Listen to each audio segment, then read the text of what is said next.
Hi guys, welcome to சினிஸ் next production. இன்னைக்கு நம்ம ஸ்மைல் மேன் படத்தோட ரிவ்யூவை தான் பார்க்க போறோம்.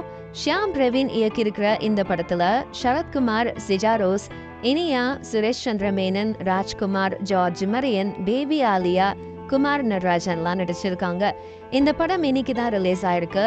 சரத்குமாருக்கு இது 150வது படமும் கூட. இந்த படத்துல சரத்குமார் போலீஸ் ஆபீசரா நடிச்சிருக்காரு. இவருக்கு போலீஸா நடிக்கிறது ஒன்றும் புதுசு கிடையாது. சூரியன் படம்ல இருந்து இப்ப வரைக்கும் இவரு போலீஸா நடிச்ச படங்கள் எல்லாமே செம்மையா இருக்குன்னே சொல்லலாம். வேஷம் ஒன்னா இருந்தாலும் கதை வேற வேறதான சரத்குமாரே ஒரு பேட்டியில சொல்லியும் இருக்காரு. இப்ப ரீசெண்டா வந்த போர் தொழில் படத்துல அவரோட சின்ன வயசுல அபியூஸ் ஃபேஸ் பண்ணதுனாலயே இந்த உலகத்தை அவர் ஹேண்டில் பண்ற விதம் ரொம்ப ஹார்ஷா இருக்கும். அதுக்கடுத்து நிறங்கள் 3 படத்தை பார்த்தீங்கன்னா கரப்ட் போலீஸ் ஆஃபீஸரா இருந்தாலும் தன்னோட மகன் மேல ஒரு சாஃப்ட் கார்னர் இருந்துகிட்டே இருக்கும். ஸோ அப்படி இந்த படத்துல என்ன வித்தியாசமான விஷயத்துல இவர் இருக்காருன்னு பார்த்தீங்கன்னா, இவருக்கு அல்சைமர் டிசீஸ்னால பாதிக்கப்பட்டிருக்காரு. இவரு இந்த கண்டிஷன்ல ஒரு கேஸை சால்வ் பண்ணணும். அல்சைமர் டிசீஸ்னா என்ன அப்படின்னு கேட்டிங்கன்னா, இது ஒரு பிரெயின் டிஸார்டர். அதாவது இந்த டிசீஸ்ல இருக்கிறவங்களுக்கு நிறைய விஷயங்கள் மறந்து போயிடும். ஒரு சில நேரத்துல ரியாலிட்டி எதுன்னு கூட அவங்களுக்கு தெரியாம இருக்கும்.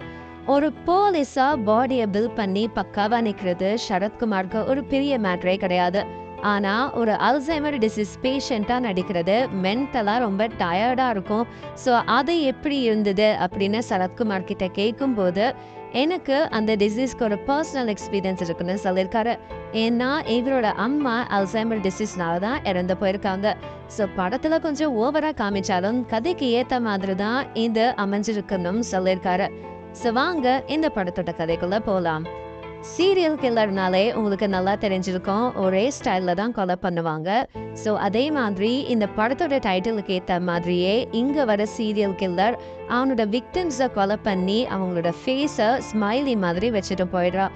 ஸோ இந்த கேஸை தான் ஹேண்டில் பண்றாரு சிதம்பரம் நெடுமாறனா நடிச்சிருக்க சரத்குமார். இப்போ இவரு ரிட்டையர்ட் ஆயிட்டாரு. ஆனா அவர் ஹேண்டில் பண்ண கேஸ் மாதிரியே இப்பவும் தொடர் கொலைகள் நடந்துகிட்டே இருக்கு. இவர் அல்சைமர் டிசீஸ்னால பாதிக்கப்பட்டிருக்காரு. அது மட்டும் கிடையாது, தன்னோட நினைவுகள் மறக்கிறதுக்கு முன்னாடி இந்த சீரியல் கில்லரை கண்டுபிடிச்சாகணும். தன்னோட சண்டை போட்டு இந்த கொலைகாரனை வெற்றிகரமா பிடிப்பாரா இல்லையா அப்படின்றது தான் இந்த படத்தோட மீதி கதையா அமைஞ்சிருக்கு. இந்த கதையை ரொம்ப இன்ட்ரெஸ்டிங்கா அதே சமயம் த்ரில்லிங்கா எடுத்துட்டு போயிருக்காங்கன்னு தான் சொல்லணும். சரத்குமாரோட அல்சைமர் டிசீஸ்னால ஏற்படுற பிரச்சனைகள் எல்லாமே தாண்டி கொலைகாரனை பிடிக்கிறது அவ்வளவு சுலபம் கிடையாது. அது மட்டும் இல்லாம கொலைகாரன் எந்த தடயமும் இல்லாம விக்டிம்ஸோட முகத்துல வாய் பகுதியை கிழிச்சு ஸ்மைல் மாதிரி வச்சுட்டு போறதை தவிர வேற எதை பத்தியும் யாருக்கும் தெரியல. ஸோ இவ்வளோ சேலஞ்சஸுக்கு அப்புறம் சிதம்பரம் நெடுமாறன் இந்த கேஸை சால்வ் பண்றது பார்க்கறதுக்கு ரொம்ப சுவாரஸ்யமா இருக்குன்னு தான் சொல்லணும். சீரியல் கில்லிங்ஸ்னாலே பார்க்கறதுக்கு கொஞ்சம் டிஸ்டர்பிங்காக தான் இருக்கும். அந்த மாதிரி சீன்ஸை பார்க்கும்போது கொஞ்சம் பயமாக தான் இருந்தது.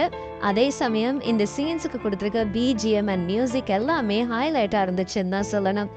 சரத்குமாரோட பெர்ஃபார்மன்ஸை பார்க்கும்போது ஒரு சாதாரண மனுஷன் அல்சைமரோட போராடுறதும், அதே சமயம் ஒரு போலீஸ் ஆஃபீஸரா நேரத்தோட சண்டை போட்டு இந்த கேஸை முடிச்சு கொலைகாரனை கண்டுபிடிக்கிறதுல இவர் காட்டுற டிட்டர்மினேஷன்னு 2 சைடுமே ரொம்ப பக்காவா பேலன்ஸ் பண்ணி நடிச்சிருக்காரு. படத்துல இவரை சுத்தி தான் கதை நடக்கிறதுனால படத்தை பார்க்குற ஆடியன்ஸுக்கும் ரொம்ப என்கேஜிங்கா இருக்கும்ன்றதுல எந்த சந்தேகமும் இல்லை. ஸ்ரீகுமார் ஒரு புது போலீஸ் ஆஃபீஸரா இந்த கேஸை ஹேண்டில் பண்ற விதம், அதே சமயம் சீனியர் ஆஃபீஸர்ஸோட கைடன்ஸ் படி நடந்துக்கிறதுன்னு ரொம்ப யதார்த்தமா நடிச்சிருக்காரு. இனியா, சிஜா, ராஜ்குமாரோட காமெடின்னு இவங்க எல்லாருமே அவங்களோட ரோலை அண்டர்ஸ்டாண்ட் பண்ணி நடிச்சிருக்கிறது ரொம்பவே நல்லா இருந்தது. டைரக்டரோட ஸ்டைலை பார்க்கும்போது இன்வெஸ்டிகேஷன் பண்ற சீன்ஸ், அதே சமயம் ஃபாரன்சிக் படி விக்டிம்ஸை ஹேண்டில் பண்றது எல்லாமே ரொம்ப இன்ட்ரெஸ்டிங்காக காமிச்சிருந்தாங்க. இந்த படத்துல இருக்கிற 2 ப்ளஸ் பாயிண்ட்ஸ் விக்ரம் மோகனோட சினிமாட்டோகிராஃபியும் கவாஸ்கர் அவினாஷோட மியூசிக்கும் தான். சினிமாட்டோகிராஃபி இந்த படத்தோட கதைக்கு ஏற்ற மாதிரி அட்மாஸ்பியரை ரொம்ப சஸ்பென்ஸாகவும் த்ரில்லிங்காகவும் கேமரால பதிவு பண்ணியிருக்காங்க. அதே சமயம் இந்த சீன்ஸுக்கு வர பிஜிஎம் தான் நம்மள படத்துக்குள்ள மூழ்க வைக்குதுன்னு சொல்லலாம். மொத்தத்துல ஆக்ஷன், எமோஷன், சஸ்பென்ஸ்னு எல்லாமே இருக்கிற ஒரு சூப்பரான த்ரில்லிங் படம் தான் இது. கண்டிப்பா இந்த படத்தை தியேட்டர்ல பார்க்க மிஸ் பண்ணிடாதீங்க. உங்களுக்கு இந்த வீடியோ பிடிச்சிருந்ததுன்னா லைக் பண்ணுங்க, ஷேர் பண்ணுங்க, சப்ஸ்கிரைப் பண்ணுங்க அண்ட் மறக்காம கமெண்ட் பண்ணுங்க.